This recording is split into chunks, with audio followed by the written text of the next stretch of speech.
Muraho nkuko bisanzwe ni Kazungaruma, ndagira ngo uyu munsi tuganire kuri plugin zitwa Plural Eye.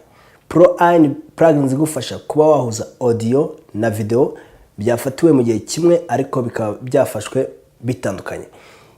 Cyangwa se ikagufasha kuba wahuza amashusho yafashwe n'amakamera menshi ukaba ushaka kuyahuza ngo yose aze afatanye mu gihe kimwe. Nongeye nagarutse nk'ibisanzwe ni Kazungaruma mu kiri kumwe, anagira ngo ubu twe twareba uburyo plugins yitwa Plural Eye uburyo ikoramo. Uba wayesitaye muri mashini yawe then ukaza ukayifungurira hano. Iyi niyo Plural Eye igufasha kuba wahuza audio yawe n'amashusho. Ikindi ikaba yagufasha kuba wakoresha kamera zirenze imwe, ukaba ukeneye kuba ya mashusho yakwihuza aho wagiye recordinga amashusho akihuza n'ayandi. Iyi Plural Eye nayo ibigufashamo. Ngo Plural Eye ifite inzira ebyiri ushobora kwingizamo ibyo ugiye gukoresha. Hari inzira yo kuba waza ugaklika hano kuri ending ukajya gushaka ibintu byawe aho wabibitse. Hari no kuba ubifite muri folder yawe then ukaza ukabihitamo ukaba wagenda uterura ushiramo. Ngiye kwifashisha amashusho ya korali imwe runaka. Iyi ni audio yabo, aya ni amashusho. Urabona ko bakoresheje amakamera menshi. Ngewe rero nkaba ngiye kuba nahitamo nk'amashusho nk'ane ndibuze gukoresha. Ubwo icyo ukora ukabanza audio. Iyo ari audio yawe ushaka guhuza n'amashusho. Iyo ari video, urugero wakoresheje nka kamera enye ariko kamera imwe ariyo yari principal, ushaka ko izindi ziri bugendere kuri ya sound ya kamera yawe yari principal, ubanzamo ya video yafashwe na ya kamera yari principal. Nuvuga ngo twebwe tugiye kuba twahuza audio n'amashusho. Nuvuga ngo nabanjemo audio, ngiye kubanzamo iyi ni yari kamera ya mbere. Iyi nuvuga ngo ni kamera ya kabiri. No kuvuga ngo iyi ni kamera ya gatatu. Urabona nge ndimo naciye mu yindi nzira yo kugenda nerura kamwe nshiramo, ariko wowe iyo ushatse uca muri iyi nzira yo kuba adding, ni nko kongera. Iyi navuga ko ari kamera ya kane.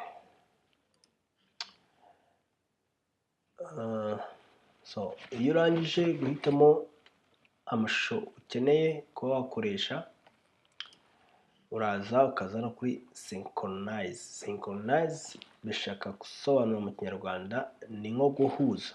Bivuga ngo buri kantu kose kakagenda kihuza n'akantu bihuriyeho. Bivuga ngo amashusho akihuza naho audio bihuje. Bishaka kuvuga ngo aho nafashe baririmba nka Yesu, bivuga ngo ariho nahereye mfatira kuri audio, n'amashusho niho ari buze kuza yisanganisha kugira ngo byose bibe byahuza. Iyo urabona aka kantu k'umuhondo kano hasi iyo kamaze kuzura, nuvuga ngo amashusho yacu yamaze kwiteranya. Nuvuga ngo icyo gisigaye ni ukuba twahuza audio yacu na video yacu. So nuvuga ngo urasynchronize. Ubwo nuvuga ngo bigenda bikihuza ya audio na ya mashusho bigenda byihuza.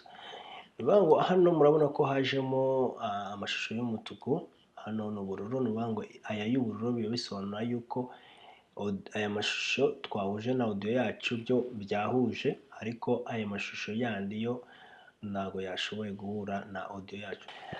Bishaka kuvuga ko ibi bikunze kuboneka, ikibazo nyinshi kiboneka muri video. Iyo ushaka guhuza video na audio ariko by'indirimbo, ariko iyo ari mu bintu wafashe bisa nkaho wafatiye rimwe, atari ikintu bagendaga basubiramo ibi bya korali ni ukuvuga ngo ikibazo nk'iki ntabwo wahura nacyo. Hano ni uku exportinga timeline. Export timeline biba bishaka kuvuga ngo aho ugiye gusohora cya gikorwa cyawe wakoraga cyo guhuza amashusho na audio. Hanyuma ukaza hano ni ugusevinga, ni ukuvuga ngo uba ugiye gusevinga projet yawe. Urugero ukayita, njye ndashaka kuyita video. Nkayisevinga ngiye kuri desktop, ariko wowe ufite ahantu hatandukanye wayisevingira nta kibazo.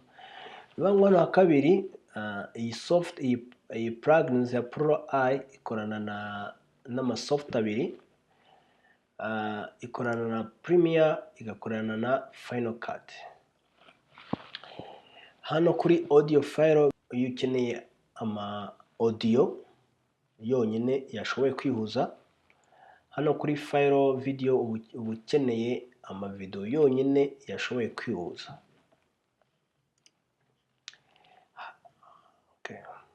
Exporting. Iyi niyo ya file yanjye yamaze gusohoka.